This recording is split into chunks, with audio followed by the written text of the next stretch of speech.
Hi friends, welcome back to channel Galatta குக்குகள். வாங்க, இன்னைக்கு நாங்கள் மீன் குழம்பு பார்க்கலாம். வெறும் அரைச்சி வச்ச மீன் குழம்பு. அதுக்கு தேவையான பொருள் வந்து ஒரு 2 பல்லு பூண்டுங்க, 3 பத தேங்காய், 2 வெங்காயம், ஒரு 5 தக்காளி. இதெல்லாம் போட்டு மிக்சியில் போட்டு நைஸாக அரைச்சிட்டு வந்துட்டு காமிக்கிறேன் உங்களுக்கு. பாருங்க ஃப்ரெண்ட்ஸ், இது வந்து நைஸாக அரைச்சிட்டேன்.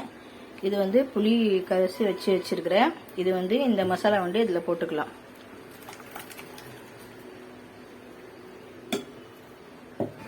பாருங்க, மிளகாய் தூள், மஞ்சள் தூள், உப்பு, ஒரே ஒரு பச்சை மிளகாய், தனியாத்தூள், 2 ஸ்பூன் மிளகாய் தூள், 2 ஸ்பூன் வந்து தனியாத்தூள். இதெல்லாம் போட்டு இதுலயே போட்டுக்கலாம். இது வந்து ஸ்டவ் ஆன் பண்ணி இது வச்சுட்டேங்க. நல்லா இது கொதிக்கணும். எண்ணெய்லாம் போடக்கூடாது, நாங்கள் தாளிச்சு தான் இதில் கொட்ட போகிறோம். இது வந்து நல்லா கொதிக்கிட்டோம். கொஞ்சம் கொத்தமல்லி போட்டுக்கலாம். போட்டுட்டு நல்லா கலந்து விட்டு உப்பு, காரம், புளிப்பு எல்லாம் கரெக்டானு பார்த்துக்குங்க. பார்த்துட்டு நல்லா கொதி வரட்டும். நல்லா சூப்பராக இருக்குங்க இது. இது ஒரு டேஸ்ட்டு. இது வந்து எங்கள் இதில் வந்து மச்சி கட்டா சல்லான்னு சொல்லுவாங்க. எங்கள் இதில் நல்லா இருக்கும் இதுவும். நான் வந்து இது நல்லா கொதி வந்து மீன் போட்டு தாளிச்சு விடும்போது உங்களுக்கு காமிக்கிறேன். நல்லா கொதிக்குது பாருங்க ஃப்ரெண்ட்ஸ். நல்லா கொதிக்கட்டும். இதில் ஒரு 2 நிமிஷம் இருக்கட்டும். அப்புறம் மீன் ஃப்ரை பார்க்கலாம். இது வந்து மிளகாய் தூள், மஞ்சள் தூள், கரம் மசாலா, உப்பு எல்லாம் போட்டுட்டேன்.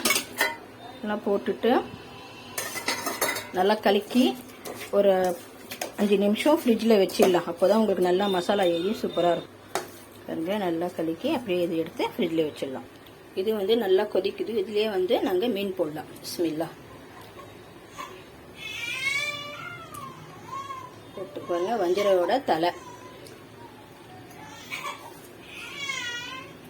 போட்டு ஒரு 2 நிமிஷம் கொதிக்கட்டும். தாளிச்சு போட்டுக்கலாம். பாருங்க, நல்லா இது மீன் குழம்பு கொதிக்குது. இது வந்து சூடாக எண்ணெய் போட்டுட்டு ஒரு கடாயில் எண்ணெய் போட்டு, அப்புறம் ஒரு சின்ன பாதி வெங்காயம் வந்து நறுக்கி வச்சிருக்கிறேன். 4 வெந்தயம், கடுகு, கருவேப்பிலை.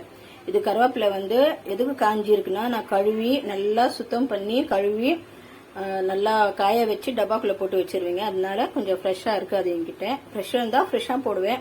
அப்படி இல்லைன்னா இதுதான் போடுவேன் நான். இதை நல்லா சூடாயிச்சு இதில் போட்டுக்கலாம். நல்லா கொஞ்சம் செவந்து வரட்டும். பார்க்கணும், கொஞ்சம் நல்லா ப்ரௌன் கலராக ஆயிடணும். அப்போதான் உங்களுக்கு டேஸ்ட்டு நல்லா இருக்கும். அவ்வளோதான் ஃப்ரெண்ட்ஸ், நல்லா இது செவந்துச்சு. அதில் இதை ஆஃப் பண்ணி ஸ்டவ் இது வந்து எடுத்து இதில் போட்டுக்கலாம். பிஸ்மில்லா. அவ்வளோதான் ஃப்ரெண்ட்ஸ், குழம்பு சூப்பராக ரெடி ஆயிடுச்சு. மீன் குழம்பு, அரைச்சி விட்ட மீன் குழம்பு சூப்பராக இருக்கும். இது நீங்கள் செஞ்சு பார்த்து சொல்லுங்க, அவ்வளோ அருமையாக இருக்கும் இது. அதுதான் இது வந்து மூடி ஆஃப் பண்ணிடலாம். ரெடி ஆயிடுச்சு, சர்வ் பண்ணிக்கலாம். மீன் ஃப்ரை ஆகுது.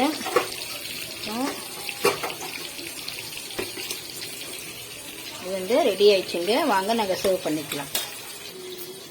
அவ்வளோதான் ஃப்ரெண்ட்ஸ், மீன் குழம்பு ரெடி ஆயிடுச்சு. மீன் ஃப்ரை ரெடி ஆயிடுச்சு. சூப்பரான மீன் குழம்பு, சூப்பரான மீன் குழம்பு ரெடி, மீன் ஃப்ரை ரெடி. எல்லாரும் வாங்க சாப்பிடலாம். ஷேர் பண்ணுங்க, கமெண்ட் பண்ணுங்க, சப்ஸ்கிரைப் பண்ணுங்க. வாங்க சாப்பிடலாம்.